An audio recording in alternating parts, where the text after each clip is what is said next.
Bonjour, à toutes et à tous, pour ce premier webinaire donc sur les liens entre, environnement et santé mentale.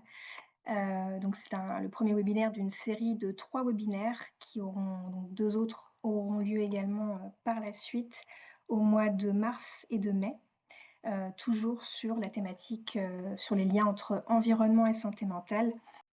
Donc voilà, au regard des enjeux majeurs de santé publique, que représente la santé mentale, qui a été érigée en comme vous le savez, en grande cause nationale, en 2025 et également en 2026. Donc voilà, cet enjeu d'un côté et puis de l'autre, des enjeux liés donc à la préservation, de notre environnement, des écosystèmes et au changement climatique. Il nous a semblé donc, opportun et important de pouvoir consacrer donc, ce cycle de 3 webinaires, pour approfondir, les connaissances des acteurs des collectivités, de la santé publique et de l'environnement, justement sur ces liens entre environnement et santé mentale. Et donc en tant qu'élus, acteurs des territoires, vos actions influencent, beaucoup de déterminants de la santé. Et donc ce webinaire a pour objectif de vous apporter à la fois des clés de compréhension, pour mieux saisir le rôle des acteurs des territoires dans la promotion conjointe à la fois de la santé mentale et de la santé environnementale, et également de vous apporter des ressources inspirantes pour identifier des actions concrètes, et adaptées à vos territoires. Ce rendez-vous donc s'inscrit, dans le cadre du plan régional santé-environnement, donc le 4e plan régional santé-environnement, 2023-2028, copiloté à la fois par la préfecture de région, l'ARS Normandie et la région Normandie. Et il s'inscrit plus spécifiquement dans l'axe 2, de ce plan régional santé-environnement qui consiste à renforcer l'action en santé-environnement menée par, les collectivités dans les territoires et donc cet, axe 2 qui est copiloté à la fois par, l'ANBDD, l'Agence normande de la biodiversité et du développement durable, le CEREMA, l'ORS Créaille Normandie et Promotion Santé Normandie. Donc voilà, en tant que copilote, nous vous proposons aujourd'hui voilà ce webinaire sur ces liens entre environnement et santé mentale. Alors, au programme, de ce qu'on va voir tout au long de ce webinaire, donc dans un premier temps, on va identifier les liens entre santé mentale et environnement. Donc, j'interviendrai dans ce cadre pour notamment poser des éléments de définition autour de la santé environnement et de la santé mentale et également identifier les déterminants en lien avec l'environnement qui influencent la santé mentale. Dans un second temps, Lucie Lechat de l'ORS Créaille Normandie, chargée de mission et d'études, nous fera un zoom sur l'état des connaissances en santé mentale et en environnement en Normandie. Donc voilà, pour apporter des éléments sur ces notions-là également complémentaires. Et puis dans un troisième temps, l'idée c'est d'identifier des ressources qui vous seront utiles et inspirantes sur les liens entre santé mentale et environnement. Et donc on aura l'intervention, de Lucie Pellos, qui est, référente régionale santé environnement évaluation, à Promotion Santé Auvergne-Rhône-Alpes, qui nous parlera, qui nous illustrera, voilà, ces liens à travers la présentation d'une démarche de capitalisation d'expérience qu'ils ont réalisée sur des actions inspirantes liant, environnement et santé mentale. On aura également la présentation par Anne-Sophie Debesse, qui est, chargée, de mission développement durable à l'Agence normande de la biodiversité et du développement durable, sur un exemple de ressources, voilà, qui présente des actions inspirantes en région sur, notamment la santé environnement, et également le lien entre environnement et santé mentale. Et puis on aura, enfin l'intervention de Léo Vartel, qui est chargé d'études nature en ville au CEREMA, Normandie, et qui nous parlera, du projet Écoquartier et de l'impact sur la santé mentale. Voilà un petit peu le déroulé de ce webinaire. Et donc du coup, je vais commencer, sur ces liens, entre santé mentale et environnement et notamment sur, voilà, quelques éléments de définition, heu, sur ces liens.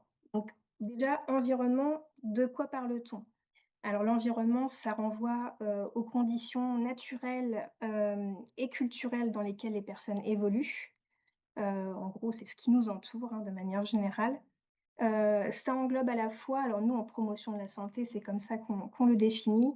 L'environnement, il va englober à la fois l'environnement physique, qui comprend finalement les éléments naturels, comme la qualité de l'air, la qualité de l'eau, des sols, les espaces naturels, la faune, la flore, mais également les éléments artificiels comme les bâtiments par exemple, l'aménagement urbain, les voies de communication, voilà, tout ça en lien avec l'environnement. Et puis on a aussi l'environnement social, là qui comprend davantage les éléments relatifs, au mode de fonctionnement des individus et des groupes, aux structures également. Voilà.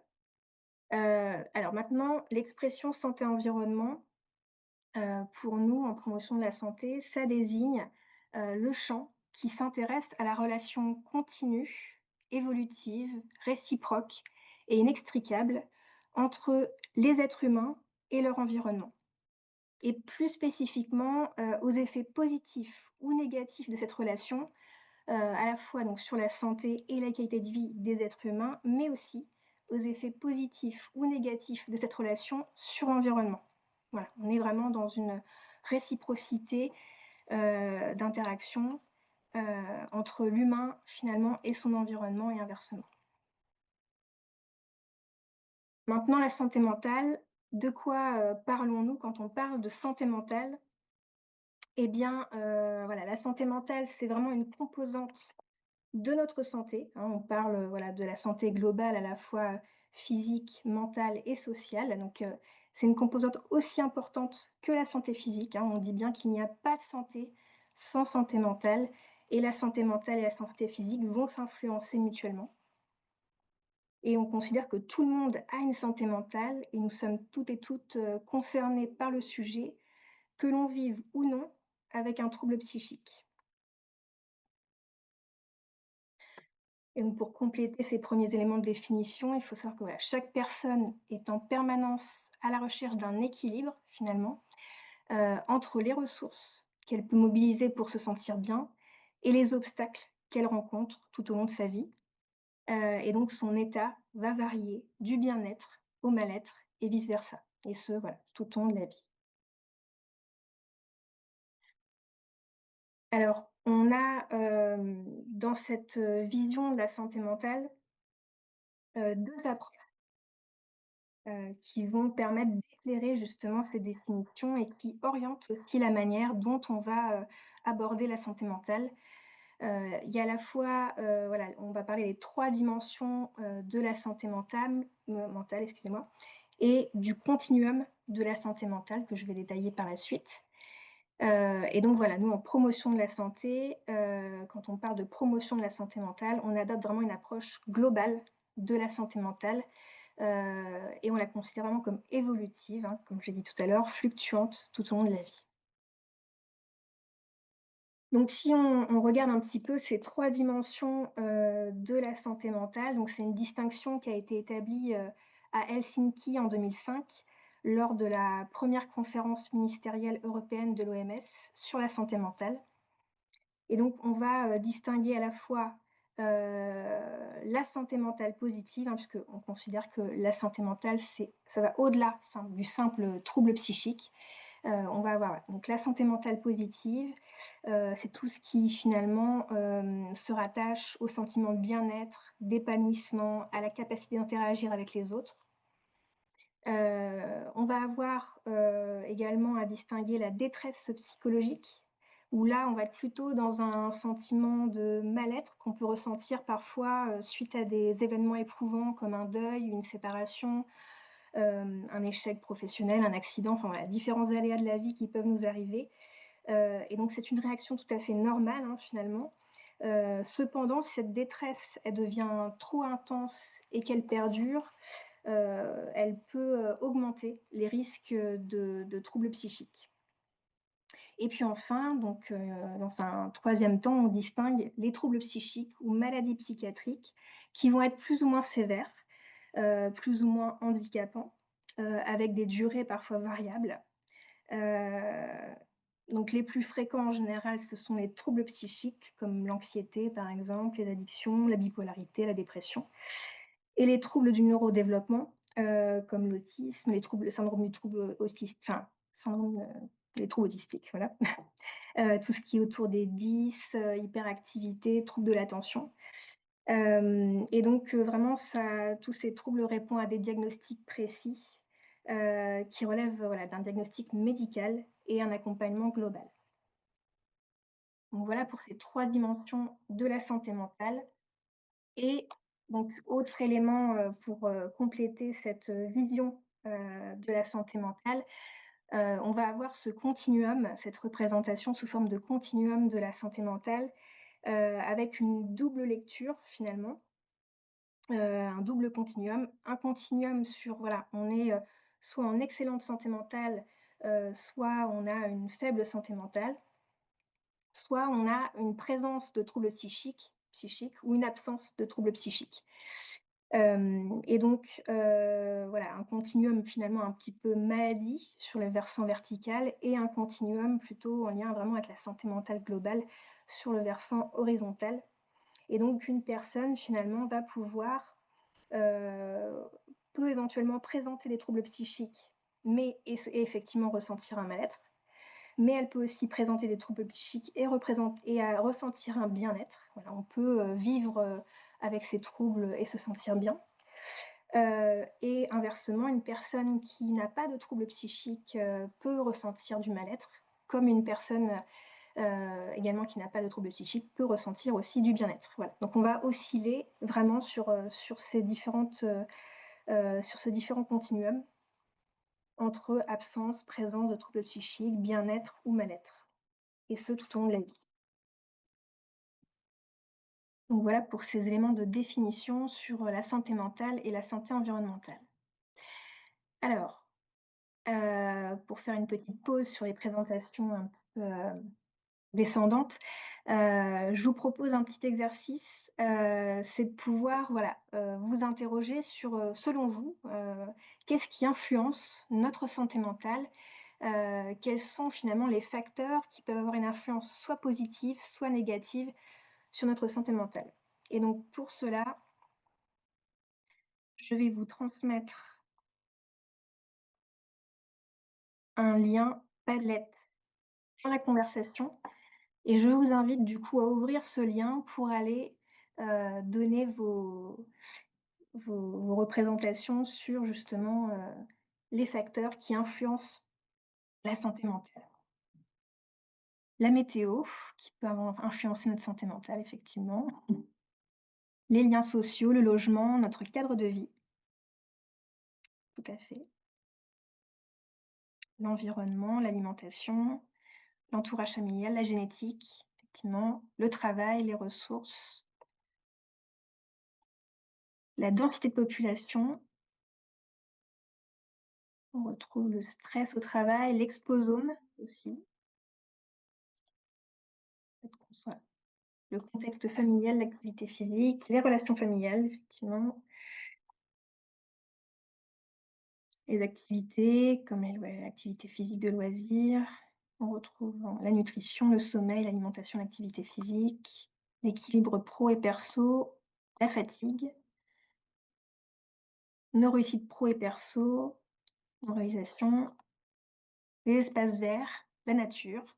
Voilà, on est plus en lien avec les facteurs environnementaux du coup, les activités culturelles, le contexte politique, effectivement. OK, donc on voit qu'on a plusieurs, l'accès à la médecine, à la culture, on retrouve la météo avec le soleil, les transports, les moyens financiers, effectivement, le bruit, l'accès à la prévention, la pollution, le fait d'avoir des connaissances, les perspectives d'avenir pour les jeunes, donc là on est sur une catégorie spécifique, le harcèlement, les réseaux sociaux, la précarité financière, oui, la mobilité, les problèmes environnementaux globaux, la pollution visuelle, les compétences psychosociales, le sommeil, la solitude, la scolarité, Notre capacité à se percevoir dans le monde et notre gestion de nos émotions, effectivement. Alors, l'amour, OK, les violences, effectivement, la chance, l'isolement, la solitude, ouais. La maladie, le handicap, oui, tout à fait. La politique, l'économie, le fait d'avoir des problèmes, l'accès à l'emploi, l'addiction, le stress, l'estime de soi. Bon là, je pense que vous avez on a fait à peu près le tour finalement des déterminants de la santé mentale, en tout cas une bonne partie. Merci beaucoup pour votre, participation à ce petit sondage. Effectivement, vous avez identifié un certain nombre de facteurs, qui peuvent être positifs ou négatifs, qui impactent, notre santé mentale. Alors voilà, pour rappel, ces facteurs qui, impactent, qui ont une influence sur la santé, c'est ce qu'on appelle, voilà, les déterminants, de la santé et donc ce sont les circonstances dans lesquelles les individus, naissent, grandissent, vivent et travaillent, et vieillissent, ainsi que les systèmes mis en place pour faire face à la maladie et donc on peut distinguer différents, niveau de déterminants, à la fois les caractéristiques individuelles, donc on va retrouver finalement la génétique, nos compétences, personnelles et sociales, nos habitudes de vie, mais aussi nos caractéristiques socio-économiques comme le revenu par exemple. Ensuite on a vraiment, les milieux de vie, tous les milieux de vie finalement dans lesquels on évolue, dès la petite enfance et même, dès la périnatalité, jusqu'à notre vieillesse finalement, qui vont avoir un impact aussi sur notre, santé. Vous en avez parlé, le milieu familial, le milieu du travail, on l'a évoqué aussi, mais aussi le milieu le voisinage, la communauté locale dans laquelle on s'inscrit. Le logement, on en a parlé aussi, le milieu de l'hébergement va avoir un impact, et on va retrouver aussi le milieu scolaire et les milieux de mode de garde, par exemple. Et puis ensuite, d'un niveau un peu plus macro, on va retrouver finalement tous les systèmes, c'est-à-dire un peu toutes les politiques publiques qui sont mises en place au sein, des pays dans lesquels, on évolue, comme le système éducatif, par exemple, le système de santé les services sociaux, l'aménagement du territoire, les politiques liées à l'emploi, par exemple, et à la solidarité qui vont avoir un impact aussi sur notre santé. Donc c'est aussi des choix politiques que l'on fait qui vont avoir des impacts, sur la santé globale des personnes et puis voilà, encore à un niveau encore plus macro, vraiment le contexte global, de la société dans laquelle on évolue, avec le contexte, voilà, politique et législatif, économique, démographique, on en a parlé un petit peu aussi, économique, vous l'avez évoqué aussi, le contexte social et culturel, scientifique et puis l'environnement naturel, ça aussi vous l'avez évoqué, et les écosystèmes, qui vont avoir aussi un impact, fort sur notre santé globale. Et c'est important aussi de revenir là-dessus, c'est-à-dire que les déterminants de santé, vont avoir un poids, un impact sur notre santé qui va être plus ou moins important. Et voilà, on aime bien montrer ce petit schéma, qui montre que finalement, l'accès aux soins, voilà, ne représente que 15 à peu près, de l'impact sur notre santé. Le fait d'avoir accès à des soins, à un système de santé de qualité, finalement, c'est que, 15. Mais là où on va avoir finalement un poids beaucoup plus important, ce sont les facteurs socio-économiques. Donc principalement finalement le revenu, qui va impacter l'accès à des loisirs, l'accès à un certain nombre de services, d'offres locales qui vont nous permettre justement, l'accès à une alimentation équilibrée, l'accès à voilà, à différentes, activités, physiques et sportives par exemple, voilà, qui vont, vraiment avoir un impact majeur sur notre santé. Et puis les facteurs environnementaux aussi, pour 25. Donc c'est un poids quand même assez important, qui impacte notre santé, d'où la nécessité finalement, voilà, de travailler sur ces questions de santé environnement, pour vraiment améliorer la santé des populations. Donc là, c'est tout ce qui est cadre de vie effectivement, logement, le fait qu'on soit exposé à des polluants, voilà, des choses comme ça, qui vont rentrer en compte, là-dedans. Et puis les comportements individuels aussi à hauteur, de 10 et puis, le patrimoine génétique également. Voilà. Sur les déterminants de la santé mentale, donc, voilà, on a un petit peu évoqué déjà, donc on retrouve bien évidemment ces 3 niveaux. Là, on a 3 niveaux de déterminants que sont les facteurs individuels, les facteurs sociaux et économiques et les facteurs sociétaux. Donc au niveau des facteurs individuels, ça va vraiment être, les facteurs liés à la biologie, la santé physique, les facteurs génétiques, le genre, le fait d'appartenir à une minorité sexuelle ou ethnique qui peut avoir une influence à l'échelle individuelle. Les facteurs psychologiques, finalement la capacité à gérer nos émotions, à nos compétences relationnelles, voilà la personnalité qui vont avoir un impact, sur notre santé mentale. Et puis les facteurs liés au parcours de vie, effectivement, les expériences qu'on a pu avoir dans l'enfance, le statut migratoire éventuellement. Voilà, tout ça va avoir un impact, sur la santé mentale et finalement, voilà, ce qui peut être positif, c'est quand on a un des facteurs protecteurs, ça va être le fait d'avoir une bonne estime de soi, une bonne santé physique globale, par exemple, puisqu'on sait que santé physique et santé mentale sont très liées et s'influencent mutuellement. Et puis voilà, là où on va avoir des facteurs un peu plus de vulnérabilité, ça va être sur la voilà, quand on a une difficulté à communiquer, des facteurs, liés à des maladies par exemple, voilà, qui peuvent avoir un impact sur notre santé mentale. On va retrouver donc les facteurs sociaux et économiques. Donc là, c'est vraiment tout ce qui est tissu relationnel, cercle social comme la famille, voilà, les amis, les proches, les collègues, la vie de quartier, qui va vraiment, voilà, est-ce qu'on a suffisamment de soutien social finalement autour de soi, qui va avoir un impact sur notre santé mentale. Et puis on va retrouver effectivement la situation économique, notre statut, voilà, l'emploi qu'on exerce, notre revenu, voilà, le fait, notre niveau d'éducation qui va impacter notre santé mentale. Donc voilà, si on a un bon soutien social, des bonnes relations familiales, avec les collègues, enfin voilà, ça va améliorer, finalement notre santé mentale, ça va être plutôt protecteur. Une sécurité économique aussi, hein, ça va être, très important et puis, voilà, à l'inverse, si on a effectivement des expériences un peu négatives, on est isolé socialement, vous en avez parlé, enfin voilà, on est soumis à un revenu qui est peu voilà, qui est faible, qui peut occasionner des dettes, enfin voilà, ça va, jouer aussi, sur notre santé mentale. Voilà et puis les facteurs sociétaux, donc notamment la politique sociale et économique, culturelle, voilà, les inégalités le fait de lutter contre l'inégalité sociale, les services sociaux, les politiques de l'emploi, le tout ce qui est aussi les politiques éducatives, voilà, qui vont avoir un impact, sur notre santé mentale et puis on retrouve aussi ici finalement, tout ce qui est lié à l'environnement, aux infrastructures, le fait de se sentir en sécurité, en confiance dans son quartier, l'accès à la nature, là on retrouve effectivement le lien avec l'environnement naturel qui va être plutôt un facteur protecteur finalement sur notre santé mentale. Mais on va retrouver aussi, voilà, tout ce qui est lié à la culture, le fait d'être stigmatisé ou pas, les croyances culturelles qui vont avoir un impact aussi.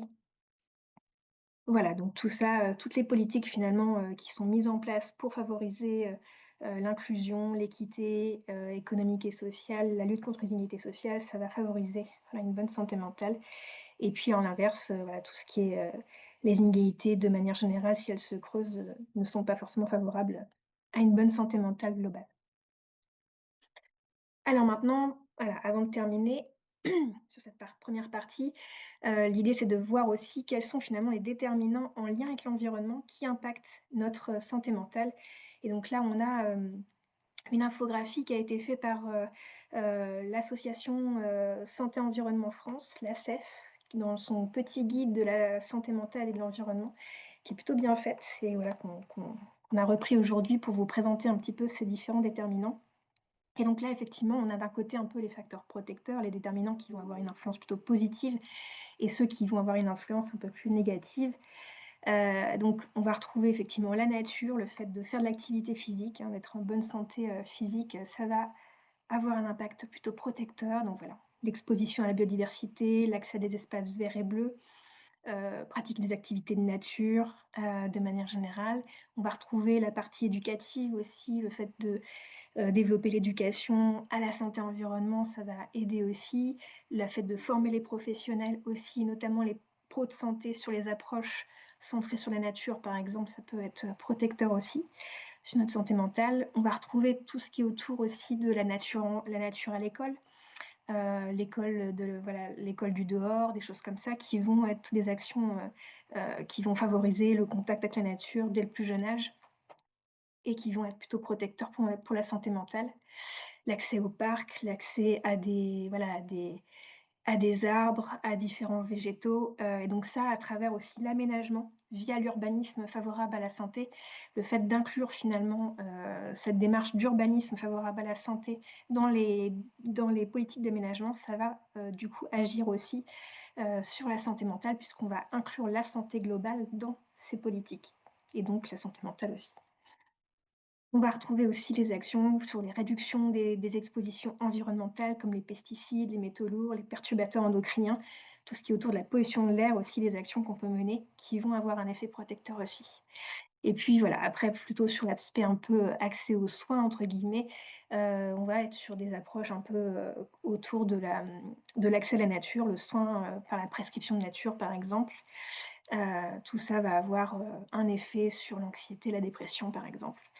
Et puis, on retrouve aussi, en lien avec les changements, climatiques, les stratégies autour de la lutte contre l'éco-anxiété aussi, qui vont, qui peuvent être menées, qui vont aussi avoir des effets protecteurs. Au niveau des impacts un peu négatifs, on va avoir, voilà, tout ce qui est autour de l'exposition aux polluants, qui peuvent impacter notre santé mentale. Effectivement, le changement climatique, qui va aussi, avoir des effets, sur notre santé mentale et puis, les inégalités socio-économiques et les vulnérabilités, on l'a vu, qui ont un impact aussi majeur, sur notre santé mentale. Et on a vu l'environnement, c'est pas que l'environnement physique, c'est aussi l'environnement social finalement. Donc là, on retrouve cet aspect-là. Voilà, le fait d'avoir aussi un logement précaire, suroccupé. Aujourd'hui, on parle aussi de syndrome de manque de nature. Voilà, c'est des choses qui vont avoir, plutôt des effets, un peu plus néfastes sur notre santé mentale. Alors maintenant, voilà, pour finir, comment les collectivités finalement, peuvent agir sur ces déterminants, et sur quels déterminants finalement elles agissent, aujourd'hui, sans le savoir parfois? Donc voilà, et bien, on retrouve effectivement, voilà, l'aménagement, les services aménagement des collectivités à travers la mise en place de démarches, d'urbanisme favorables à la santé, voilà, de travail sur, le développement des trames vertes et bleues, la prise en compte de la santé et les inégalités sociales dans les plans locaux d'urbanisme, par exemple, vont, agir sur, l'amélioration de la santé mentale des habitants. On retrouve également aussi les services d'espaces verts, hein, dans ces services qui peuvent agir sur ces déterminants, comme par exemple, voilà, qui vont pouvoir, contribuer à la végétalisation de l'espace public en essayant d'introduire des espèces non allergisantes locales. Tout ce qui est autour des plans zéro phyto, par exemple, voilà, le fait de mettre en place, des sentes, odorantes et nourricières. Il y a aussi également la gestion différenciée, par exemple, qui permet de développer la biodiversité, voilà, qui vont avoir, effectivement, un impact. On va retrouver aussi tous les services autour de la biodiversité, de l'environnement et du développement durable. Il y a des collectivités qui mettent en place des plans locaux d'éducation à la nature, par exemple, et ça va être aussi des actions intéressantes, pour, améliorer la santé mentale, dès le plus jeune âge. L'éducation à la santé environnement qui intègre le développement des compétences psychosociales. Alors attendez, je ne vois plus. Tuc, tuc, tuc. Excusez-moi, j'ai eu un petit, bug. Voilà, on va retrouver ces éléments-là, les démarches de développement durable, tout ce qui est autour des actions de préservation de la biodiversité, locale, les mesures de la qualité de l'air dans les établissements recevant du public, par exemple. Enfin voilà, tout un tas finalement d'actions que les collectivités mènent et peuvent mener qui, agissent. Le service entretien, et technique aussi qui peuvent avoir un impact là-dessus, sur le choix des produits d'entretien, par exemple, le choix des matériaux, l'entretien des établissements scolaires aussi qui ont des espaces végétalisés. Ouais, ils contribuent aussi, à travers leur action. L'éducation, on va retrouver tout ce qui est autour du projet éducatif, territorial, en incluant, par exemple, l'éducation à la santé environnement, à la nature, l'éducation du dehors, tout ce qui est autour de voilà, tout ce qui peut intégrer ça, donc les projets périscolaires, dans le cadre des activités des centres de loisirs, des centres sociaux, des structures jeunesse, voilà, qui agissent là-dessus. Les services autour de la solidarité et de la cohésion sociale, par exemple, on a, par exemple, tout ce qui est inclure, voilà, des sorties nature, par exemple, dans les programmes de loisirs seniors, le plan canicule qui va avoir un impact aussi sur, l'accompagnement des événements liés au changement climatique. Le contrat de ville, le fait d'inclure, par exemple, l'urbanisme favorable à la santé, l'éducation à la santé environnement dans les actions d'amélioration du cadre de vie, et tout ce qui est programme d'ateliers, voilà, autour de l'appropriation des espaces aménagés. Le fait d'intégrer un axe santé environnement aussi dans les contrats locaux de santé de l'atelier santé ville ou les réseaux territorialisés en promotion de la santé. On va retrouver la petite enfance également, puisque l'idée c'est d'agir le plus précocement possible. Et donc la petite enfance aussi, va être, concernée. Donc avec la végétalisation, par exemple, des espaces extérieurs des crèches, mais aussi la mise en place d'activités nature avec les tout petits. La restauration qui va pouvoir, mettre en place, développer les filières bio et le bio à l'école, et puis le choix aussi des matériaux, des ustensiles, des emballages. Et puis le service des sports, sur les activités en extérieur, le sport santé, la marche en forêt, par exemple, adaptée, pour tous. Et puis globalement, on va retrouver les services des ressources humaines aussi sur la partie formation finalement des agents, sur ces démarches, d'urbanisme favorable à la santé, d'éducation à la santé environnement, mais aussi développement des compétences psychosociales. Voilà pour cette première partie, sur les éléments de définition et les déterminants. Merci Chloé. Bonjour à toutes et tous. Donc oui, je suis Lucie Lochat, chargée d'études et de mission à l'ORS Créail Normandie, qui est le centre ressource sur les questions de santé, vulnérabilité et politique de la ville. Alors, l'idée de ma présentation, alors j'ai 10 minutes, donc c'est un peu court, mais voilà, c'est de compléter un peu les propos de Chloé sur tout ce qu'elle a pu dire et qui est déjà bien complet sur l'état des connaissances santé mentale et environnement. Mais l'idée de ma présentation, c'était surtout de vous exposer de manière synthétique, hein, encore une fois, ce qu'on sait de l'état de santé mentale en Normandie. Et je propose pour aujourd'hui de faire un focus sur deux populations, les personnes âgées et les jeunes. Du coup, Chloé, j'ai pas la main pour Mmh. changer les diapos. Je veux bien que tu mettes Très bien. diapo. Oui, vous dire aussi que alors, ce que je présente aujourd'hui vient en complément d'une présentation qui a déjà été faite en fin 2025 autour du dialogue régional santé-environnement, où il y a eu un certain nombre d'éléments déjà d'exposés sur ce qu'on sait de l'état, enfin de la santé-environnement en Normandie. Et c'est aussi pour ça qu'aujourd'hui, je vais me concentrer vraiment sur la santé mentale, enfin l'état de la santé mentale des Normands, pour compléter ce qui avait été déjà dit. Et donc, bah, sachez que le diag est dispo en ligne sur notre site et le site du PRSEK. Alors, quand on vient parler santé environnement et santé mentale, alors de quoi parle-t-on? Mais surtout, quels sont les éléments qu'on va observer? Parce que Chloé a déjà bien défini, la notion de santé mentale, mais tout ça pour vous dire, via cette diapo, quand on mène des travaux d'observation, de diagnostic, on va bien évidemment s'intéresser à cette notion globale de la santé mentale qui couvre un large champ de facteurs et qui ont une influence sur notre santé mentale. Donc voilà pour ce qu'on peut observer. Je veux bien que tu passes la diapo suivante. En tout cas, et Chloé l'a déjà évoqué, mais je vais réinsister un peu là-dessus, c'est que ce qu'on observe quand on observe le lien santé-environnement et santé mentale, on a un certain nombre de connaissances qui montrent aujourd'hui, enfin connaissances issues de la recherche notamment, qui montrent, comme l'a évoqué Chloé, des facteurs à la fois protecteurs, mais aussi des environnements, des expositions qui peuvent être plus délétères. Euh, Quel lien avec la santé mentale? Si on s'intéresse aux espaces verts et nature, on sait qu'il y a un lien entre espace vert nature et capacité de réduction du stress, d'amélioration de l'humeur, prévention de la dépression. Au-delà de l'effet bien-être global, ça a clairement un effet, entre guillemets, ce qu'on peut appeler d'effet restaurateur sur le, comment dire, l'état de santé mentale. D'un point de vue cohésion sociale, on sait que l'existence de réseaux solides, enfin voilà, je complète un peu ce qu'a dit Chloé, mais que l'existence de réseaux solides, amicaux, autour de nous, familiaux, etc., vont avoir cette capacité à nous protéger, entre guillemets, contre l'isolement et tous ces effets délétères sur notre santé mentale. Et à l'inverse, il peut y avoir des environnements délétères, notamment lorsqu'il y a des zones, des secteurs, des environnements plus pollués, notamment le lien est fait sur l'air, le bruit, on va observer qu'il y a à une exposition chronique, on va avoir une augmentation des troubles anxieux, dépressifs et un lien avec un déclin cognitif.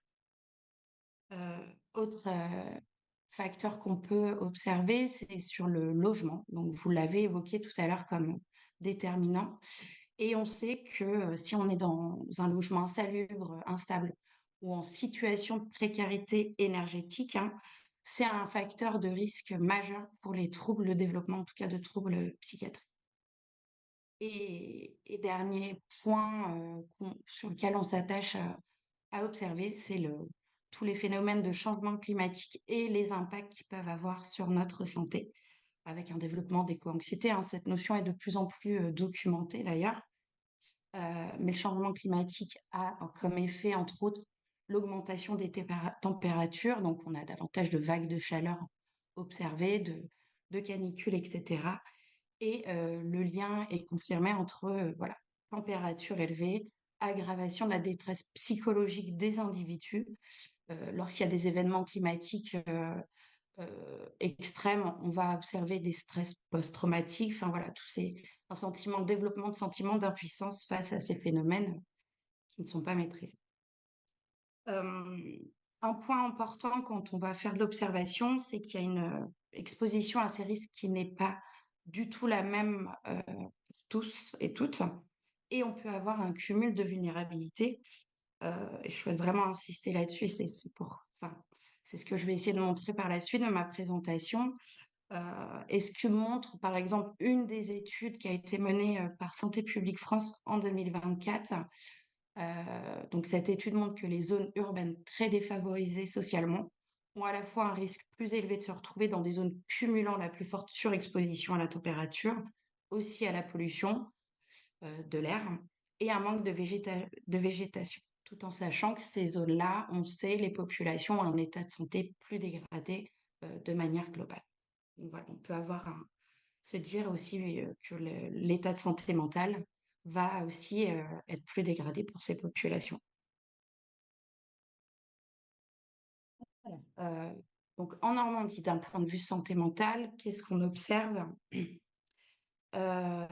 Donc globalement, la Normandie est une région où on a des indicateurs de santé plus dégradés de manière globale. Et on va observer aussi cet état plus dégradé d'un point de vue de la santé mentale. Alors, quelques chiffres clés, hein, là je vous mets vraiment quelques chiffres, on en a bien évidemment d'autres, mais c'est pour montrer voilà, que les enjeux sont éventuellement un peu plus prégnants sur la santé mentale. C'est qu'il y a plus 11% de personnes, enfin en tout cas de Normands, qui sont pris en charge pour maladies psychiatriques en Normandie, si on se compare à la France hexagonale. On va avoir plus 15% de personnes sous traitement psychotrope, antidépresseurs, anxiolytiques. Et on va observer aussi une surmortalité liée aux troubles mentaux qui est constatée de l'ordre de plus 4,2%. Ça représente à peu près 3700 décès en moyenne par an. Donc, déjà ce constat-là en population globale, et puis, alors, qui sont éventuellement les populations les plus touchées comment dire, de manière, quand on observe la santé globale, sur la santé mentale, on va repérer aussi des personnes qui sont d'autant plus vulnérables.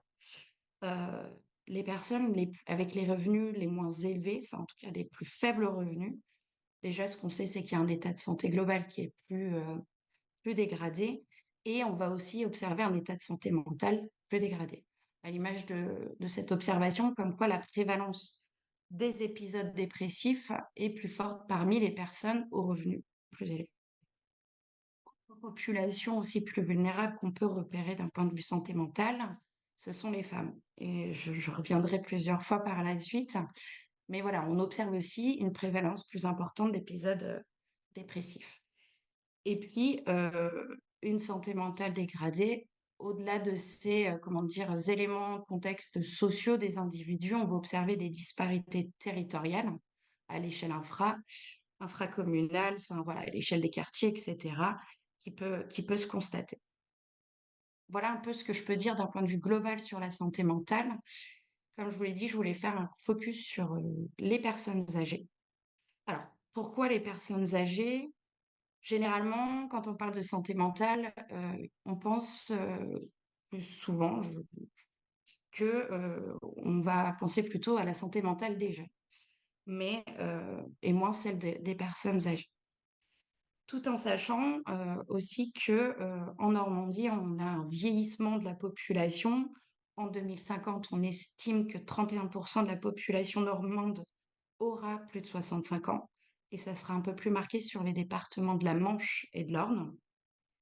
Alors pourquoi encore les personnes âgées? Regarder leur état de santé mentale? Parce que c'est aussi une population vulnérable. On a évoqué le changement climatique et c'est une des populations qui est plus vulnérable au phénomène de changement climatique. Et enfin, autre justification, c'est que on a une part plus importante de personnes âgées, 75 ans et plus, qui vivent seules, donc en situation d'isolement. Et on observe ça notamment chez les femmes de 75 ans et plus. Autre élément qui est intéressant et important à prendre en compte, c'est que le vieillissement s'accompagne de souffrances pardon, psychiques. Alors, on a une perte d'acuité pardon, visuelle, sensorielle. On va avoir une plus faible mobilité quand on vieillit. On fait face à plusieurs deuils répétés d'amis, de proches. Enfin voilà, avec cette idée derrière de continuum qu'a évoqué Chloé. Et donc des situations plus fréquentes d'isolement, comme je l'ai évoqué avec la part de population de 75 ans et plus. Et encore une fois, plus observée chez les femmes. Constat général aussi en Normandie, c'est qu'on a un taux de mortalité par suicide qui est supérieur. C'est 4 fois plus de décès, notamment chez les hommes. Et le suicide touche particulièrement les hommes de 80 ans et plus en Normandie. C'est ce que montre le petit graphique qui apparaît en haut à droite, où on voit bien l'évolution de la mortalité selon les âges et avec un pic assez important après 80 ans. Autre point que je voulais évoquer avec vous aujourd'hui, c'est l'influence du lieu d'habitat. Alors, que ce soit au niveau de la région ou au niveau national, on va observer une mortalité masculine par suicide plus élevée dans les zones moins densément peuplées. Donc, voilà, c'est des éléments à prendre en compte quand on veut voilà, mettre en place des actions, en tout cas de prévention. Et au-delà de ça, il y a des troubles dépressifs qui sont répandus chez les 65 ans et plus, mais c'est particulièrement chez les femmes, mais aussi chez les personnes qui vivent au sein des établissements. Alors, voilà de manière très synthétique ce que je peux dire sur la santé mentale et le vieillissement. Aussi dire que voilà, quand on vieillit, il y a des enjeux un peu plus forts sur les besoins de santé et donc les besoins de santé mentale.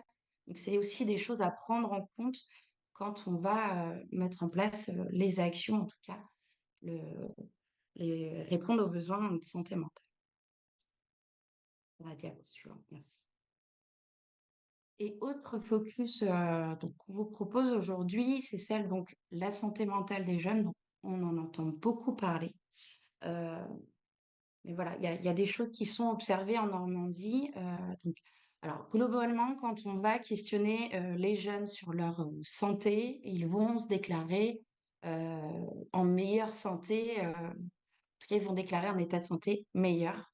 Mais il va y avoir un certain nombre de signaux d'alerte qui sont quand même présents. Donc, on a une forme de paradoxe quand on questionne, quand on s'interroge à la santé chez les jeunes. Donc, ces points un peu d'alerte que j'évoquais, c'est quoi? C'est, voilà, ils vont évoquer des troubles du sommeil, pardon, une faible estime de soi, des états de dépression, en tout cas d'anxiété importants, alors, qui sont quand même marqués lorsqu'on interroge les jeunes. Vous dire aussi que ce qu'on observe chez les jeunes, c'est qu'on a une prévalence de traitement anxiolytique qui est plus élevée chez eux. Et ça, quel que soit le département normand qui est étudié. Autre point, c'est que les jeunes, on va voir que les troubles mentaux sont le premier motif d'admission en affection longue durée parmi les jeunes de moins de 30 ans. Et aussi, on va avoir des taux de tentatives de suicide qui sont plus importantes en Normandie chez les jeunes, si on se compare à la moyenne nationale. Et c'est une situation qui est particulièrement observée dans la Manche. Et autre point, c'est qu'il y a des pensées suicidaires et des tentatives de suicide qui sont plus fréquentes, encore une fois, chez les jeunes femmes. Ce que je voulais évoquer aujourd'hui aussi, c'est que donc, à l'ORS CREI, en fait, on mène des enquêtes en routine. Et il y a une enquête notamment en routine qu'on mène auprès de jeunes accueillis en mission locale.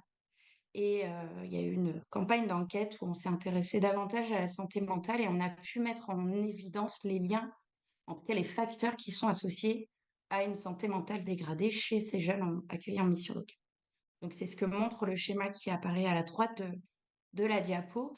Donc voilà, pour ces facteurs confirment ce qu'on sait déjà entre voilà, les facteurs qui peuvent influencer notre santé mentale, donc des difficultés financières, les pratiques addictives, le fait d'être une femme, d'avoir être victime de violences sexuelles au cours de sa vie, etc. Une santé physique plus dégradée. Et puis ce que j'ai mis peut-être en évidence pour aujourd'hui, c'est l'aspect qualité de vie. Donc là, on l'entend, on le résume entre guillemets sous qualité de vie perçue mauvaise et des jeunes qui vont déclarer des problèmes de sommeil. Donc on voit là un certain nombre de facteurs qui mettent en lien cette notion de santé environnement et santé mentale.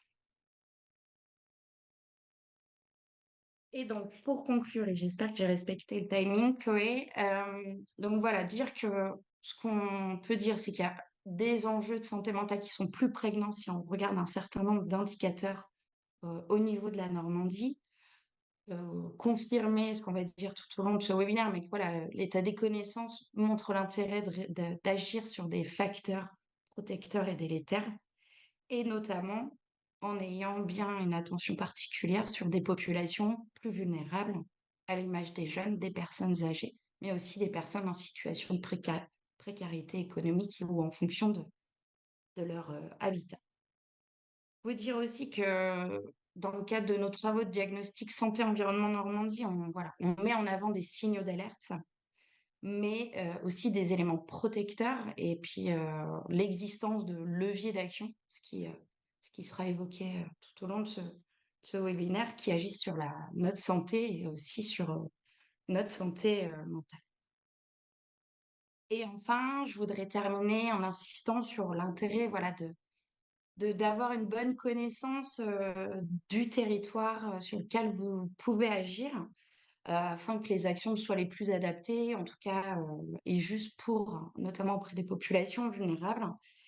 Et je vais insister sur cette notion de l'intérêt de mettre en place des démarches de diagnostic qui sont vraiment intéressantes dans ce sens où, alors, diagnostic, j'entends bien les diagnostics qui combinent des méthodes mixtes, c'est-à-dire quantitatives, avec des données quanti, et qualitatives en ayant des échanges avec les acteurs locaux, les bénéficiaires directement concernés, dans cette idée de mieux appréhender les spécificités, les réalités territoriales qu'il y a sur vos territoires, et donc repérer voilà, ces différentes formes de vulnérabilité qu'on peut observer, mais aussi ce qui fonctionne déjà, ce qui peut faire ressource, qu'on peut soutenir, en tout cas pour agir en faveur de la santé environnement et de la santé mentale. Et donc dans un 1er temps, donc je vais laisser la parole à Lucie Pellos, donc qui est référente, régionale santé environnement évaluation et qui est aussi coordinatrice du dispositif Émergence, chez Promotion Santé Auvergne-Rhône-Alpes, qui nous fait le plaisir aujourd'hui de faire illustrer un petit peu ses propos à travers, donc une démarche, de capitalisation, d'expérience, qui a été menée en Auvergne-Rhône-Alpes. Et donc je vais lui laisser, la parole pour pouvoir, illustrer, cette démarche. Donc, bonjour à tous, donc Lucie Pelos, je travaille donc à Promotion Santé Auvergne-Rhône-Alpes où j'ai plusieurs casquettes et ce matin donc c'est avec cette double casquette à la fois de référente régionale sur les questions santé-environnement et coordinatrice du dispositif émergence. Et donc ce dispositif, en 2 mots, a pour objectif principal de favoriser le partage des connaissances, donc connaissances scientifiques, mais aussi connaissances issues de l'expérience des professionnels. Voilà, et donc dans le cadre de ce dispositif émergence, on réalise régulièrement des capitalisations. Donc voilà, donc dans le cadre de nos activités au sein de Émergence, en 2023, on a décidé donc de faire une capitalisation autour des liens entre santé mentale et environnement. Donc cette démarche, elle s'inscrit dans ce qu'on appelle BIP, donc pour bonne idée et pratique prometteuse. Voilà, et donc l'idée, c'est de pouvoir repérer, valoriser des actions prometteuses. Voilà, donc là, je vous ai mis le visuel et le lien parce que vous pourrez avoir accès au diaporama. Donc, le principe de ces capitalisations, de ces bips, c'est que voilà, ça soit axé sur une thématique particulière. Donc, c'était la 3e édition. On l'a fait sur les écrans et sur la question des compétences psychosociales. Les actions qu'on va identifier, elles doivent répondre à des critères de qualité, donc j'y reviendrai juste après. Donc ces critères, ils sont définis par un comité régional. Dans le cas de cette capitalisation, il y avait 2 chercheurs, Guillaume Pégon et Louise Bourdeau-Lepage, et puis 2 professionnels. Voilà, donc c'était moi d'un côté pour la promotion de la santé, et puis un coordonnateur du GREN de l'autre côté, et ensuite il y avait quelqu'un qui coordonnait la démarche, puisqu'à l'époque, j'occupais pas la fonction que j'occupe aujourd'hui, j'étais pas coordinatrice du dispositif émergence. Voilà, et puis l'idée c'est de pouvoir identifier des actions qui sont développées dans notre région. Voilà, un peu sur le cadre général. Donc les critères de sélection des actions, parce qu'effectivement, pour nous c'était important de partir sur des dimensions vraiment voilà, cadrées, que ça soit pas n'importe quelle action. Donc pour nous, il fallait que ces actions, elles explicitent la volonté de faire du lien entre santé mentale et environnement dans les objectifs du projet. Puisqu'on avait fait une autre capitalisation sur les démarches collectives dans la revégétalisation, débitumisation. Et en fait, on avait identifié qu'il y avait pas mal d'acteurs qui menaient des actions de revégétalisation, mais qui ne conscientisaient pas que ça pouvait avoir un impact sur la santé. Ils le faisaient vraiment pour les questions de biodiversité. Voilà. Donc pour nous, c'était important que ça soit déjà conscientisé au départ dans le projet, même si la capitalisation, elle a aussi pour objectif c'est vraiment un processus d'apprentissage aussi pour le porteur de l'action, puisque c'est un entretien qui est mené par un tiers. Et donc, voilà, parfois, l'entretien met à jour la logique d'action et parfois qui peuvent être des logiques inconscientes. Voilà, donc, du coup, c'est aussi un des objectifs quand même de la capitalisation. Autre critère, c'est que les actions devaient favoriser la participation des publics, l'inclusion et le vivre ensemble. Voilà, on est vraiment sur des fondamentaux de la promotion de la santé. Ça devait avoir recours à des activités interactives, expérientielles et ludiques. Là, voilà, hein, ces grands critères renvoient aussi de manière générale aux critères de qualité, aux leviers probants qu'on identifie de manière générale pour des actions de promotion de la santé. Voilà, on sait qu'une action qui s'appuie sur des activités interactives, expérientielles et ludiques est plus efficace qu'une action qui s'appuie sur du descendant, qui ne serait pas participative, etc. Donc là, ça mobilise des leviers assez communs en promotion de la santé. Donc là, qui va être un peu spécifique, voilà, pour nous, il fallait que les actions prennent en compte l'ensemble du vivant et pas seulement les humains. Donc il y a vraiment une préoccupation, comme disait Chloé en introduction, cet enjeu de réciprocité, hein, qu'on sort d'une vision anthropocentrée. Voilà, donc avec en corollaire une vision non utilitariste du vivant, puisqu'effectivement, on peut voir parfois vraiment des approches qui positionnent le vivant comme un outil au service de l'humain. Ensuite, autre levier important qu'on retrouve de manière générale en promotion de la santé, c'est que les actions devaient s'inscrire dans la durée et proposer des activités répétées. Et enfin, qu'on ait suffisamment de recul voilà, pour pouvoir en tirer des enseignements. Voilà, donc, fallait pas que ça soit une activité qui démarre. Donc ça, en fait, ces critères de sélection permettent voilà, de définir une action prometteuse, donc qui est une action qui n'a pas été évaluée par des méthodologies de recherche, hein. Là, dans la capitalisation, on n'est pas, c'est vraiment complémentaire à des approches voilà, de recherche scientifique, universitaire.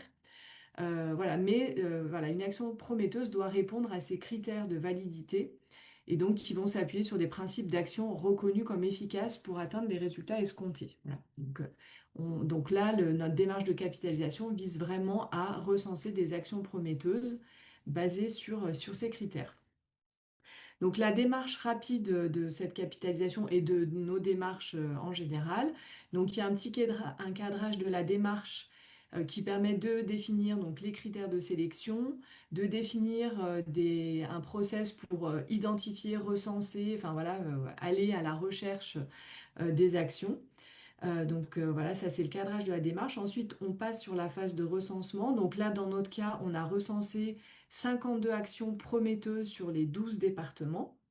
Ensuite, le groupe régional dont j'ai évoqué la composition précédemment va sélectionner ces actions. Donc voilà, on s'était donné un certain nombre de critères de sélection. Donc avec l'idée voilà, que ça... Parce que vous allez voir, on avait identifié plusieurs familles d'actions.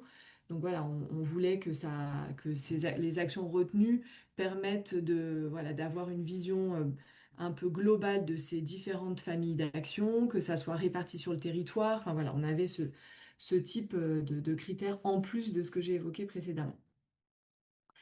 Voilà, une fois qu'on a sélectionné ces 16 actions, on a donc réalisé des entretiens de capitalisation. Donc, c'était pas moi à l'époque, hein, mais voilà, le coordonnateur de la démarche. Voilà, donc des entretiens. Et ensuite, donc, on a pu formaliser un rapport et une analyse transversale pour en tirer un certain nombre d'enseignements, ce que je vais vous présenter. Donc, comme je vous le disais, on a défini 5 grandes catégories d'actions, donc qui renvoient un peu à ce qu'a évoqué Chloé dans la présentation, voilà, à la fois sur des facteurs de protection, facteurs de risque. Donc, on a identifié que on pouvait avoir beaucoup d'actions qui allaient porter sur la question des émotions. Voilà, nous, on a beaucoup travaillé sur cette question-là, hein, les éco-émotions face aux crises environnementales. Donc là, il y a de plus en plus d'actions qui vont se développer autour de cet enjeu spécifique. Ensuite, on a identifié des actions qui sont basées sur tout ce qui est soin et bienfait par la nature. Donc voilà, Chloé évoquait l'éducation dehors. Voilà, ça va être aussi tout ce qui est balade en nature. Enfin voilà, toutes ces activités qui permettent vraiment de ressentir un bienfait pour la santé et la santé mentale en particulier. Ensuite, on a tout ce qui est éducation à l'environnement et santé mentale, comment on articule voilà, éducation, santé et environnement, mais spécifiquement sur la santé mentale. On a tout ce qui est espace de vie et santé mentale, donc comment on travaille sur les environnements. Donc ça peut être l'urbanisme favorable à la santé mentale, mais voilà, de manière générale, l'environnement voilà, plutôt physique, les espaces de vie. Et enfin, une dimension très importante pour nous, c'est tout ce qui relève du bien-être des acteurs et actrices de l'environnement, puisque voilà, on sait que les militants de la cause environnementale voilà, peuvent aussi être sujets à de l'épuisement professionnel. Voilà, il y a un vrai enjeu sur cette question de l'épuisement professionnel. Et puis aussi une autre dimension, parfois on peut avoir des actions du côté des militants de l'environnement très impliquantes, voilà, avec de l'activisme très impliquant et parfois qui peut déboucher sur des choses très violentes, hein, on l'a vu à Sainte-Soline. Voilà, donc il y a des vrais enjeux aussi du côté de la santé mentale des acteurs militants ou engagés voilà, plus globalement pour la cause environnementale. Donc, à partir de ces 5 catégories d'actions, on a donc fait notre sélection et donc là, vous voyez donc je pense que vous lisez pas grand-chose, mais c'était juste pour vous donner à voir les 16 actions. Et donc, vous voyez à gauche, on a les catégories, donc les 5 catégories, les départements, l'intitulé de l'action, les objectifs. Voilà. Et donc, ça nous donne un panorama des 16 actions et que vous pourrez ensuite regarder voilà, par la suite. Donc, issu de ces différentes actions, je vous présenterai ensuite 2 actions en détail, mais on a pu en tirer un certain nombre d'enseignements, parce que c'est tout l'intérêt de ces capitalisations avec plusieurs actions, parce qu'on peut faire des capitalisations simples. Mais là, voilà, nous, la démarche, c'est vraiment de pouvoir croiser ensuite une analyse et d'en tirer des enseignements plus généraux pour la pratique. Donc, on a identifié trois grands types d'enseignements. Donc, le premier, c'est le fait qu'il faut vraiment développer des actions qui vont chercher à favoriser des opportunités de connexion avec la nature. Voilà, ce qu'on a identifié, c'est que le contact avec la nature était un vrai levier de promotion de la santé mentale. Donc concrètement, je l'ai un petit peu évoqué, c'est tout ce qui est activité dehors, les balades, le jardinage, le land art. C'est tout ce qui relève des expériences sensorielles. Donc comment on va développer des approches sensibles basées sur l'observation, l'écoute, le toucher. C'est enfin aussi tout le travail sur la connexion émotionnelle à la nature. Et donc là-dessus, nous, on fait beaucoup de liens avec les compétences psychosociales. Voilà, et donc comment finalement on peut travailler sur l'empathie envers le vivant de manière plus générale. Voilà. Ensuite, il y a un vrai enjeu de chercher à lever les freins dans l'accès à la nature. On sait que l'accès à la nature est socialement différencié, que les populations les plus défavorisées ont un moindre accès aux aménités environnementales. Donc il y a un vrai enjeu d'accès. Donc là, ça va se traduire par la question du transport, comment on peut aller vers les accès de nature. C'est aussi développer des coins de nature dans les espaces bétonnés. Voilà, donc ça, il y a beaucoup de choses dans les écoles, mais au pied des immeubles également. C'est aussi ces freins, ça va passer aussi, et ça avait été évoqué dans l'infographie présentée tout à l'heure de la CEF, par la sensibilisation des professionnels à l'importance du lien avec la nature. Et donc, par exemple, comment on peut travailler avec les enseignants sur les freins qu'ils peuvent avoir, sur le fait d'emmener les enfants dehors.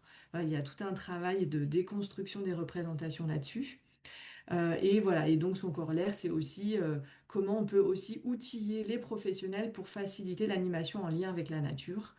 Voilà, les outiller sur comment concrètement on peut aller dehors facilement, et puis outiller pédagogiquement qu'est-ce qu'on peut faire dehors. Voilà. Donc ça, c'est voilà, sur comment on peut favoriser les opportunités de connexion avec la nature. Deuxième grande dimension, c'est de favoriser la participation pour la qualité des projets. Donc voilà, on va essayer vraiment de développer des actions qui favorisent la participation. Donc ça passe par l'implication des acteurs, des actrices et partenaires du territoire. Donc concrètement, c'est vraiment multiplier les réunions d'information, c'est multiplier les occasions de co-construire l'action. C'est aussi participer à des actions de partenaires, c'est de participer à des instances stratégiques, voilà, pour qu'on soit vraiment sur le travail autour de la co-construction. C'est aussi basé sur le développement du pouvoir d'agir des individus. Et donc, voilà, développer des actions qui vont veiller à prendre en compte leurs besoins et leurs attentes. C'est là aussi co-construire les actions avec eux. Et c'est aussi de s'appuyer sur l'échange entre pairs, vraiment baser des activités basées sur, enfin, voilà, autour de l'échange entre pairs. Enfin, la troisième dimension, c'est de mettre en adéquation ses valeurs et son travail. Puisque voilà, ça, on l'a identifié dans les actions, il y avait une nécessité de cohérence entre ses convictions et l'action qu'on va développer comme facteur de santé mentale. Il y a vraiment voilà, une dissonance quand on a l'impression de développer des actions qui vont voilà, être nocives pour l'environnement. Donc ça se traduit par une vision non utilitariste du vivant, la lutte contre les inégalités d'accès à la nature et d'opportunités de participer à des activités liées à l'environnement, le principe de faire avec et non à la place de, les valeurs éducatives, voilà. Et voilà, avec petite précaution, l'importance de limiter, parce qu'effectivement, les valeurs, du coup, on peut s'engager trop, et donc avec le risque d'épuisement professionnel que j'évoquais précédemment. Voilà sur l'analyse transversale. Et donc, pour finir, l'illustration par deux actions. Donc là, vous voyez, je vous donne juste à voir à quoi ressemble dans le document la présentation d'une action. Donc, c'est 2 ou 3 pages. Avec la première page, on présente de manière très synthétique les objectifs, le déroulement des activités. Et ensuite, on est sur les leviers d'efficacité. Donc là, une première action que je voulais vous montrer, donc vous voyez qui s'inscrit dans la thématique émotion face aux crises environnementales, donc qui était développée par une association basée dans la Drôme. Donc qui a comme objectif, donc c'est Osons créer notre futur désirable. Donc l'idée c'est de travailler autour de l'accueil des émotions, de provoquer ou donner l'envie d'agir et de prendre soin de l'envie de vivre. Donc, ça se traduit dans cette action-là par 4 demi-journées d'intervention auprès d'un même public. Donc, la première séance, c'est un travail autour des émotions.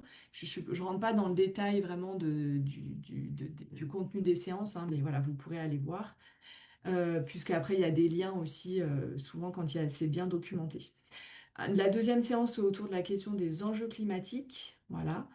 La troisième séance autour du renforcement de la connexion avec la nature. Et la quatrième séance autour de la projection dans de nouveaux récits. Donc les leviers qui ont été identifiés, c'est la nécessité voilà, de renforcer les connexions à soi, aux autres, au monde. Voilà, donc le fait de travailler sur les émotions, voilà, on va essayer de travailler sur l'identification de ces émotions. Quand je pense à, je me sens. On va travailler sur des techniques de régulation des émotions. C'est aussi donc faciliter la connexion au vivant, de faire des séances dehors, des expérimentations sensorielles. C'est renforcer aussi le lien aux autres, des activités collectives, participatives. Deuxième levier important, c'est de susciter, renforcer l'envie d'agir. Donc là, on va se baser sur le développement de l'esprit critique, donc avec des séquences autour des questions socialement vives et donc voilà comment on analyse les points de vue des différentes parties prenantes. C'est aussi mettre en œuvre les acteurs locaux agissants, voilà, qu'est-ce qu'ils font pour le territoire. Et c'est enfin favoriser la projection vers un avenir en s'appuyant sur les approches artistiques notamment. C'est aussi aider les jeunes, désolé pour la petite coquille, à s'exprimer en public pour faire du plaidoyer. Voilà donc une présentation d'action. Et puis l'autre action que je voulais vous montrer, donc là c'est une action qui s'appelle Les Sentiers du possible, qui s'inscrit dans la grande thématique soins et bienfaits par la nature. Donc là, l'objectif du projet, donc ça concerne des femmes plutôt très isolées et en situation de précarité. Donc ça vise vraiment l'émancipation des participantes, développer la confiance en soi, se familiariser avec le milieu montagnard, renforcer les liens sociaux, s'entraîner, s'entraider, expérimenter l'appartenance à un groupe, réduire le stress lié aux conditions de vie et à l'environnement urbain. Donc les activités, ce sont des randonnées mensuelles en montagne, des sorties d'orientation dans des parcs une fois par mois, sorties en montagne avec nuit en refuge, et puis la visite de structures santé sociale une fois par mois, des repas collectifs. Voilà. Donc là, avec ce travail vraiment de lien entre l'espace naturel et plutôt la santé mentale, voilà, les leviers qu'on a pu identifier, c'est de pouvoir rendre un espace naturel accessible, donc l'enjeu de l'accessibilité via enfin, l'accessibilité en termes de transport, l'accessibilité sur le matériel en fait, voilà, et l'importance d'avoir des bonnes chaussures, voilà, un bon sac à dos. Et l'accessibilité, ça passe aussi par des professionnels formés à l'accompagnement en montagne.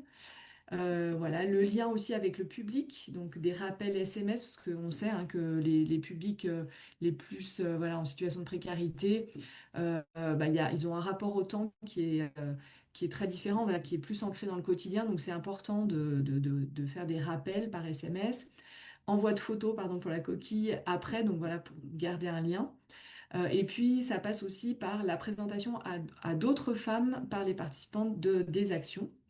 Voilà. Ensuite, le développement du pouvoir d'agir des femmes. Donc, voilà, ça passe par le rapport au corps, enfin, voilà, l'effort physique, hein, les randos, le besoin de liens forts, donc le partage d'un même vécu, le fait de dormir dans un refuge, la transmission de connaissances sur la rando, techniques d'orientation, choix du matériel, voilà. Et puis, donc, la prise de parole dans l'espace public, voilà, c'est aussi une manière de permettre aux femmes de développer leur pouvoir d'agir. Voilà, donc c'était un focus sur deux actions parmi les 16. Donc je vous invite à aller le voir, à aller lire voilà, plus calmement et avec temps notre document. Donc effectivement, pour nous, derrière, il y a un vrai enjeu de diffusion de ces capitalisations pour, voilà, pour diffuser des pratiques prometteuses. Donc on a organisé des ateliers de prise en main voilà, de ce document. Et pour finir, voilà, donc je voulais vous partager le site ressources qu'on coordonne dans le cadre donc, du pôle éducation santé environnement qu'on coordonne avec le GREN. Et donc voilà, il y a beaucoup de ressources sur les liens entre santé et environnement au-delà de cette capitalisation. On a organisé un cycle de webinaires il y a plusieurs années.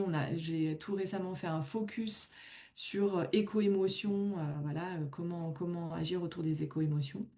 Voilà, donc vous pourrez aller voir notre site. Et puis, plus spécifiquement sur notre site internet, on a une page dédiée santé mentale et environnement où vous pourrez aussi trouver des ressources pour aller plus loin autour de cette question-là.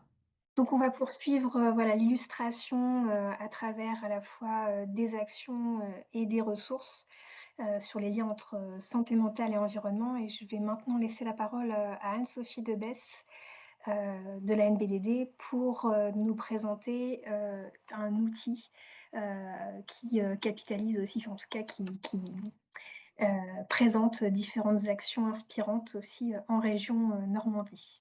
Bonjour à toutes et tous. Donc, Anne-Sophie, je suis chargée de mission en développement durable à l'ANBDD. L'ANBDD, c'est l'Agence normande de la biodiversité et du développement durable. Je veux bien la diapo d'après, s'il te plaît. Du coup, l'ANBDD, hein, pour celles et ceux qui ne nous connaissent pas, on a 4 grands axes de travail. La question de connaître pour agir, hein, autour des connaissances, hein. On travaille notamment avec le GIEC normand, voilà, merci, sur la vulgarisation en fait des données scientifiques. Nous accompagnons les acteurs aussi, et tous les acteurs qui souhaitent travailler sur, relever les défis des transition climatique, de transition écologique, reconquête de la biodiversité. Donc on est là vraiment pour accompagner ces acteurs-là. Là, je vais vous présenter des fiches de retour d'expérience. Donc là, on est plutôt dans l'inspiration pour massifier les bonnes pratiques. C'est ce que je vais vous présenter, ces fiches. Et puis, on est aussi sur créer des liens entre eux. On voit bien que ces questions-là, on a énormément d'acteurs, de champs d'acteurs. Et donc, on travaille aussi bien avec des collectivités, des entreprises, des associations, des établissements scolaires. Et donc, voilà, l'idée, c'est de mettre du lien aussi entre tous les acteurs qui s'engagent dans ces transitions. Et donc, on a une collègue, Catherine Larigné, qui est chargée vulgarisation, pardon, chargée de mutualisation et de valoriser les retours d'expérience. Donc, on a une collection qui s'appelle Retour d'expérience des actions pour s'inspirer. Donc, on a une collection, ce sont des fiches de 4 pages, parfois de 2 pages sur une collection notamment sur le volet précarité développement durable. Et donc, on est vraiment sur détailler le retour d'expérience, hein, qui, quoi, où, quand, comment, combien, pourquoi. Donc, on essaie au maximum de définir ça. Je ne vais pas rentrer dans le détail, hein, parce que je vois qu'il est déjà 12h23, mais vous aurez le lien en fait de ces fiches de retour d'expérience. On a plusieurs séries, notamment une série santé-environnement. Donc là, on travaille avec notamment Nathalie Lucas de l'ARS, qui est toujours là en relecture pour vraiment. Alors nous, on vient du champ de l'environnement, hein, et donc depuis plusieurs années, on travaille avec les acteurs de la santé et notamment Promotion Santé, l'ORS Créail. Et donc, on s'acculture aussi les uns les autres à des méthodes, hein, on n'a pas forcément les mêmes méthodes de travail, mais du coup, voilà, on travaille en collaboration. On a aussi des fiches sur le volet mobilité durable et inclusive. Donc, ils font aussi beaucoup de liens avec les enjeux d'inclusion, de mobilité et de santé. Précarité, développement durable. Donc là, c'est aussi sont des fiches qu'on travaille avec la métropole Rouen-Normandie, hein, sur lequel il y a pas mal d'acteurs qui mettent en place des actions sur ce sujet-là. Sur le changement climatique et les questions d'adaptation aussi, et changement de comportement. Donc vous verrez, hein, vous aurez le lien. Vous pourrez aller voir, on a une centaine aujourd'hui de fiches de cette collection. Nadine vous met le lien dans le chat. Et donc là, je vous ai mis en avant un retour d'expérience sur les assistantes maternelles au naturel. Donc c'est porté par l'association Avril dans la Manche, qui voilà, travaille vraiment sur les tout petits, reconnecter les tout petits à la nature. Donc voilà, je vous laisserai découvrir ce retour d'expérience. Donc on est vraiment, voilà, on va vraiment détailler le retour d'expérience, hein, c'est l'idée. On va voilà, faire un petit résumé, pourquoi ce projet est né, les chiffres clés, les différentes étapes du projet, le comment finalement, les raisons qui ont poussé, qui poussent à agir et qui poussent à mettre en place ces actions-là.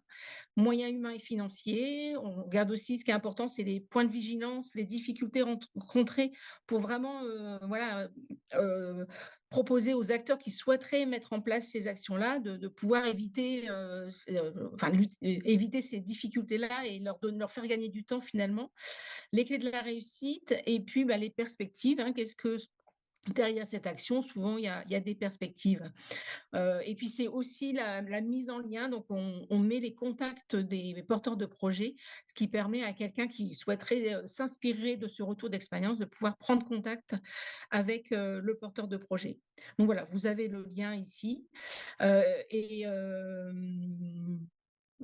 pour terminer, donc on travaille avec différents acteurs, hein, les collectivités, les associations, les entreprises, les établissements scolaires, donc avec des fiches de retour d'expérience.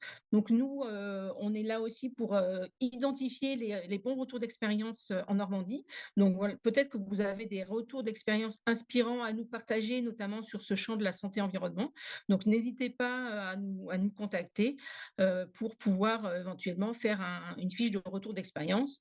Donc nous, on travaille, c'est surtout, on identifie les retours et donc on valide ça avec notamment Nathalie Lucas à l'ARS, hein, pour se dire, bah voilà, ça serait intéressant de faire ce retour d'expérience, de faire une fiche sur ce retour d'expérience. Et donc on a un autre dispositif, c'est un DD-Tour, un service gratuit de voyage d'études sur le développement durable et la biodiversité en Normandie. Donc ce sont des visites de terrain dans des collectivités hautes. On est là plutôt sur le volet et des actions portées par des collectivités.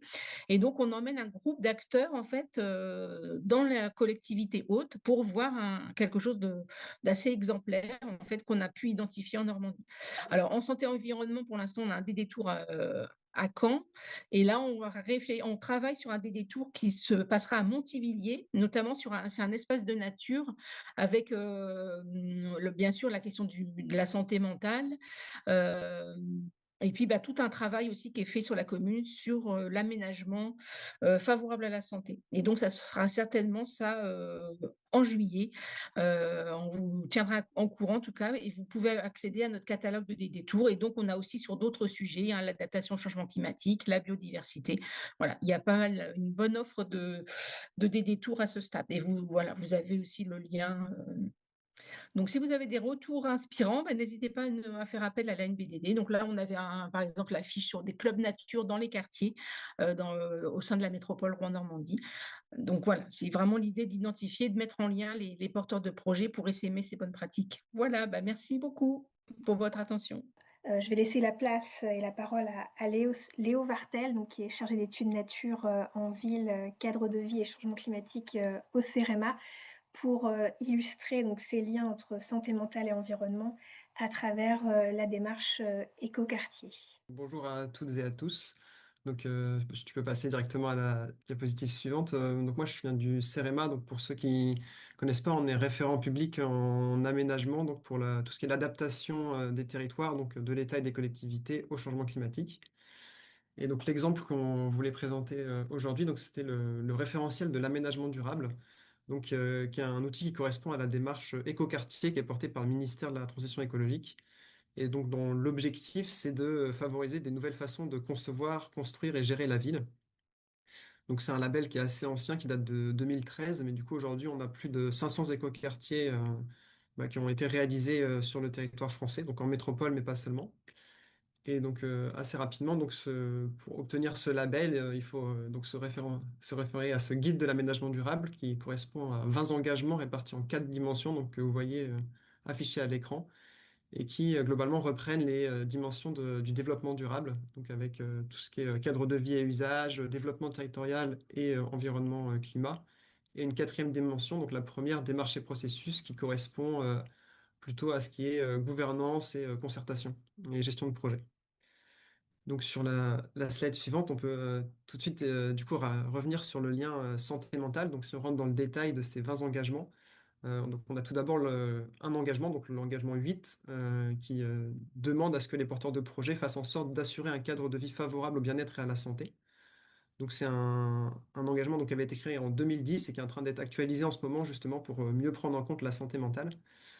Et donc ensuite, au-delà de cet engagement, donc, j'ai fait l'exercice un peu de reprendre donc, les déterminants de la santé mentale qui étaient identifiés.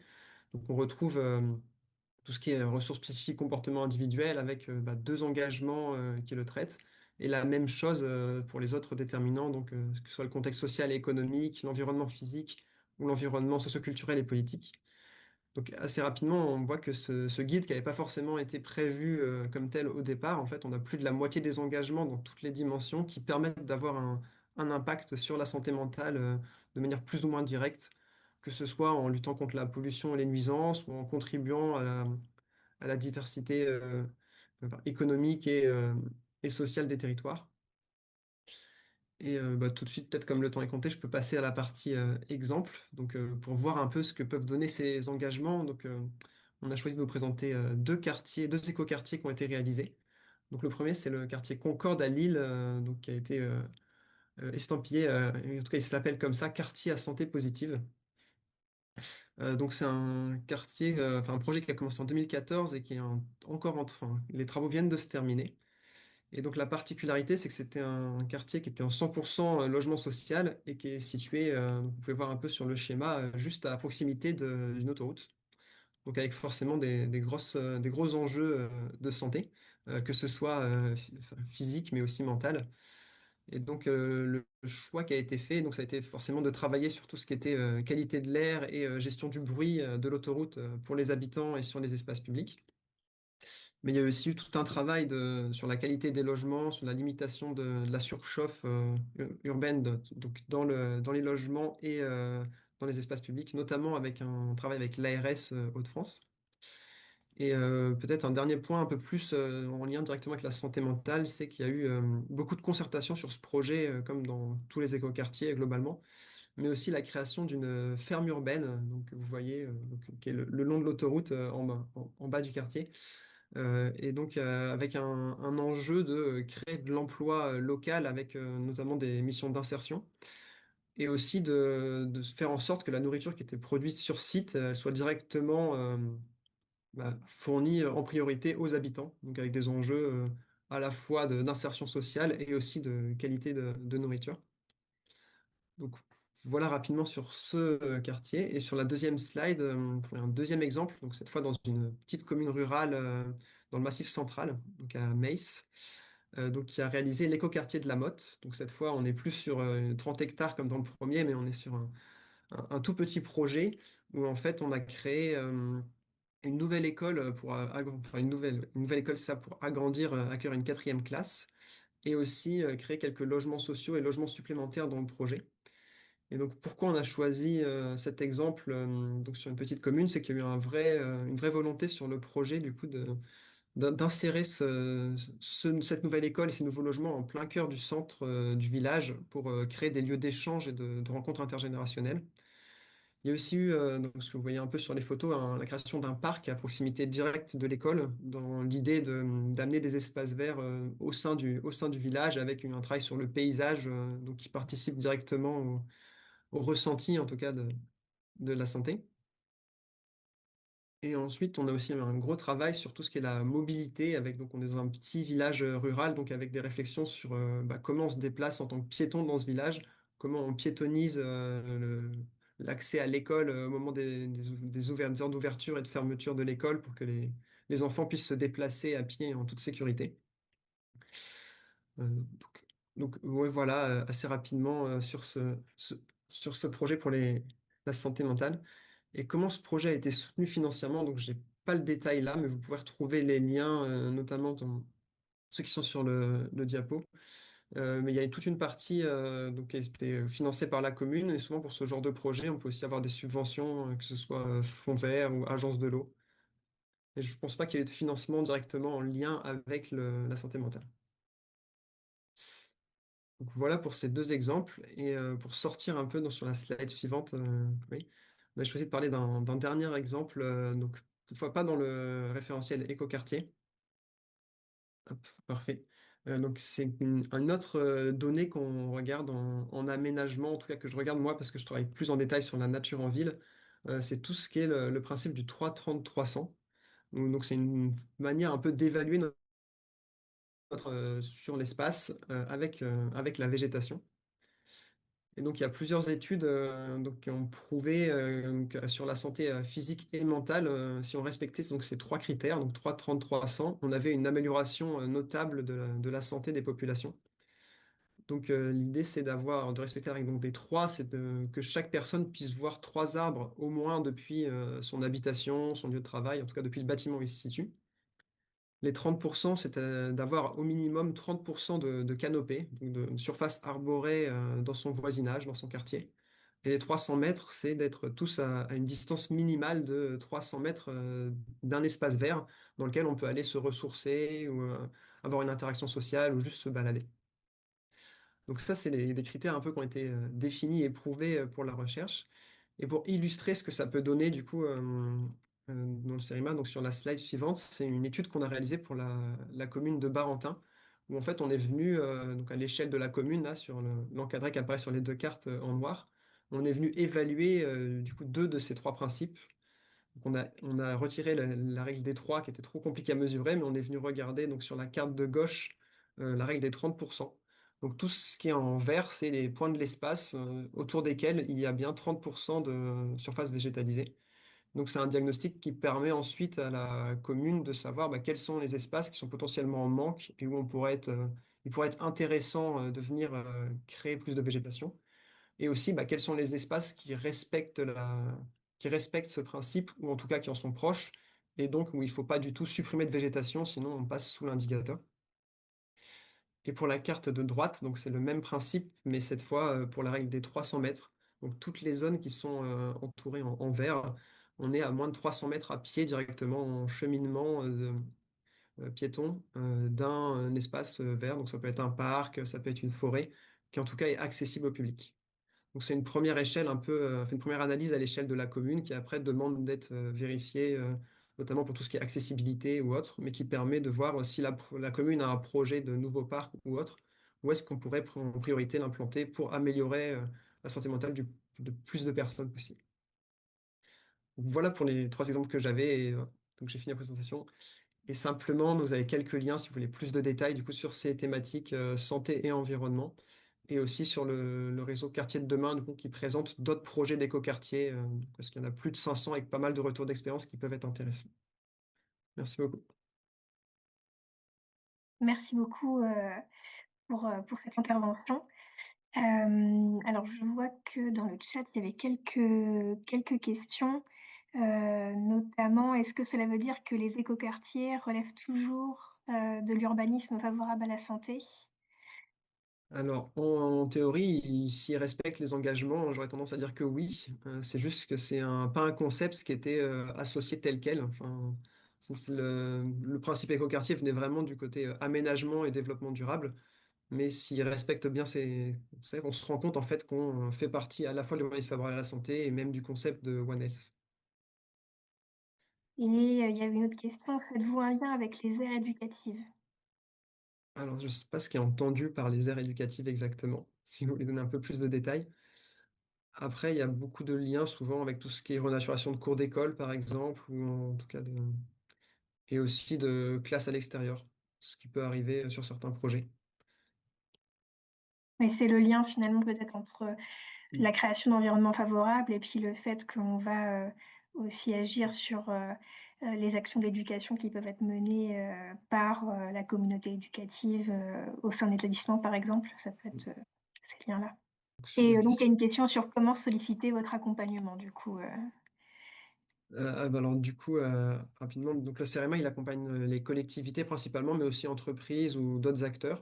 Donc ça, vous pouvez directement contacter le CEREMA sur le site internet. Et après, souvent, il y a une phase un peu d'écoute de besoin pour voir comment on peut vous accompagner, sur quelle thématique. Et souvent, on fonctionne on envoie une proposition un peu technique de ce qui peut être fait, ou on peut vous renvoyer aussi vers d'autres acteurs si le CEREMA n'est pas le bon interlocuteur. Là, il y a une précision sur les aires éducatives. Ce sont des lieux dans certaines communes où les jeunes et les habitants choisissent des modalités d'aménagement. C'est l'OFB qui accompagne ce dispositif. D'accord. Ok, Petite je précision. connaissais pas du tout ce dispositif de l'OFB, mais ça pourrait être très intéressant et ça peut tout à fait avoir sa place au sein d'un écoquartier, soit dès le début du projet, soit plus tard, et ça peut aussi se faire en dehors, évidemment. Alors voilà, on a terminé le gros de nos propos.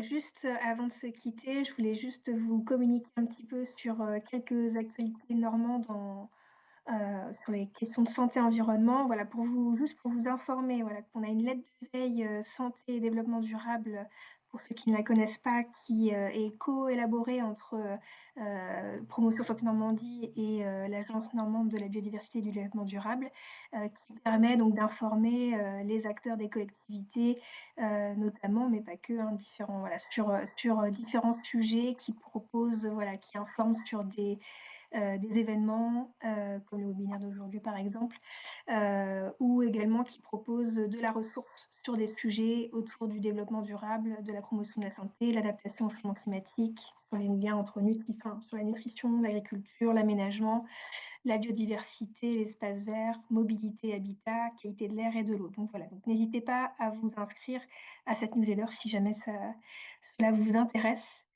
Autre information rapide également, donc le Graine Normandie organise une formation de 3 jours, donc le 26-27 mars et 4 juin, sur les éco-émotions et la pratique d'animation, l'éducation à l'environnement et au développement durable. Donc voilà, petite information sur l'existence de cette offre de formation en région pour ceux et celles qui seraient intéressés et qui mènent des actions en santé-environnement, par exemple, et qui voudraient se former sur ces questions d'éco-émotion et comment on travaille voilà, ces éco-émotions. On abordera aussi le développement des compétences psychosociales en lien avec les éco-émotions, et puis voilà, tous les leviers pour comment on passe de l'éco-émotion à une action inspirante et concrète, individuellement et collectivement.